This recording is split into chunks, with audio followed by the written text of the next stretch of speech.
Ang mga gawa, ika-4 na kabanata. At nang sila'y nangagsasalita pa sa bayan, ay nagsilapit sa kanila ang mga saserdote at ang puno sa templo at ang mga Saduseo. Palibhasa ay totoong nangabagabag sapagkat tinuruan nila ang bayan at ibinalita sa pangalan ni Jesus ang pagkabuhay na maguli sa mga patay. At sila'y kanilang sinunggaban at kanilang ibinilanggo hanggang sa kinabukasan. Sapagkat noon nga'y gabi na, datapwat marami sa nakakarinig ng salita ay nagsisampalataya at ang bilang ng mga lalaki ay umabot sa mga 5,000. At nangyari ng kinabukasan na nangagkatipon sa Jerusalem ang kanilang mga pinuno at mga matanda at mga eskriba. At si Anas na dakilang saserdote at si Caifas at si Juan at si Alejandro at ang lahat ng kalipian ng dakilang saserdote. At nang kanilang mailagay na sila sa gitna nila, ay sila'y tinanong, sa anong kapangyarihan o sa anong pangalan ginawa ninyo ito?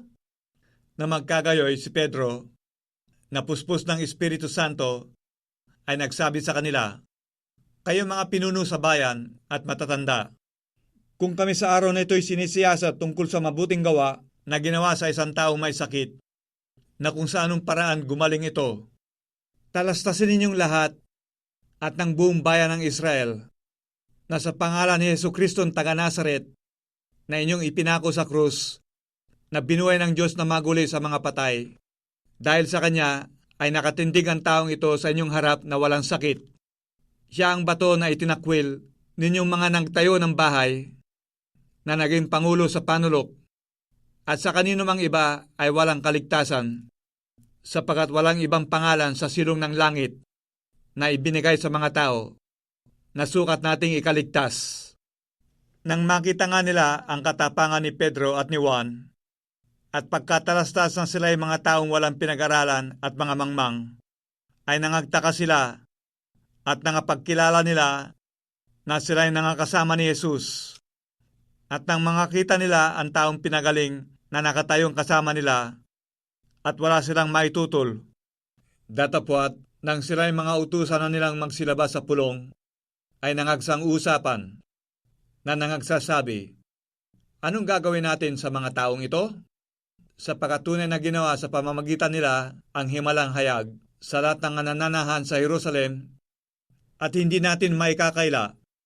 Gayon may, upang wag nang lalong kumalat sa bayan, ating silang balaan na buhat ngayoy wag na silang mangagsalita pa sa sinumang tao sa pangalang ito.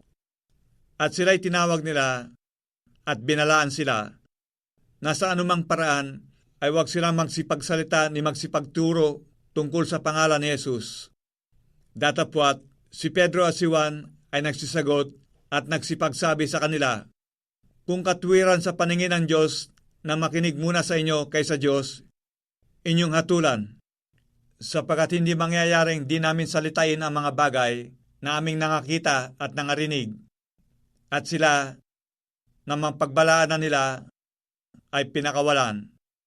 Palibhasa ay hindi nakakasumpong ng anumang bagay upang sila'y kanilang mga parusahan dahil sa bayan. Sapagat niluluwalhati ng lahat ng mga tao ang Diyos dahil sa bagay na ginawa. Sapagat may mahigit ng 40 taong gulang ang tao na ginawa nitong himala ng pagpapagaling. At nang sila'y mga pakawalan na, ay nagsiparon sa kanilang kasamahan. At iniulat ang lahat ng sa kanila'y sinabi ng Pangulong Saserdote at ng mga matatanda. At sila, nang kanilang marinig ito, ay nangagkaisang itaas nila ang kanilang tinig sa Diyos.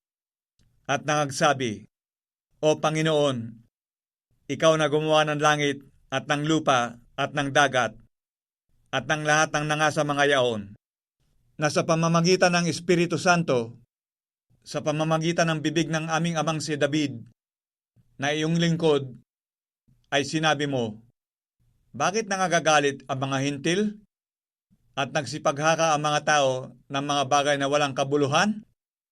Nagsitayong handa ang mga hari sa lupa at ang mga pinuno ay nangagpisan-pisan laban sa Panginoon at laban sa kanyang pinahiran, sapagkat sa katotohanan sa bayang ito'y laban sa inyong banal na lingkod na si Jesus, na siya mong pinahiran.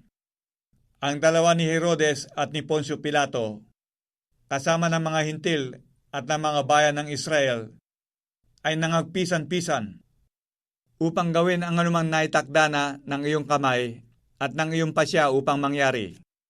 At ngayon, Panginoon, tignan mo ang kanilang mga bala at ipinagkaloob mo sa iyong mga alipin na salitain ang iyong salita ng buong katapangan, samantalang iyong inuunat ang iyong mga kamay upang magpagaling at upang mangyari nawa ang mga tanda at mga kababalaghan sa pangalan ng iyong banal na si Jesus. At nang sila'y makapanalangin na, ay nayanig ang dakong pinagkakatipunan nila at nangapuspos silang lahat ng Espiritu Santo at kanilang sinalita na may katapangan ang salita ng Diyos. At ang karamihan ng mga nagsisisampalataya ay nangagkakaisa ang puso at kaluluwa. At sino may walang nagsabing kanyang sarili ang anuman sa mga bagay na kanyang inaari, kundi lahat nilang pag-aari ay sa kalahatan. At pinatotohanan ng mga apostol na may dakilang kapangyarihan ang pagkabuhay ng mga guli ng Panginoong Hesus, at dakilang biyaya ang sumasa kanilang lahat, sapagat walang sinumang nasasalat sa kanila, palibhasa ipinagbili ng lahat ng may mga lupa o mga bahay ang mga ito, at dinala ang mga halaga ng mga bagay na ipinagbili. At ang mga ito ay inilagay sa mga paanan ng mga apostol at ipinamamahagi sa bawat isa, ayon sa kinakailangan ng sinuman. At si Jose, na pinamagatang Bernabe ng mga apostol, na kung liliwanagin ay anak ng pangangaral, isang Levita, tubo sa Sipre, na may isang bukid, ay ipinagbili ito at dinala ang salapi at inilagay sa mga paanan ng mga apostol.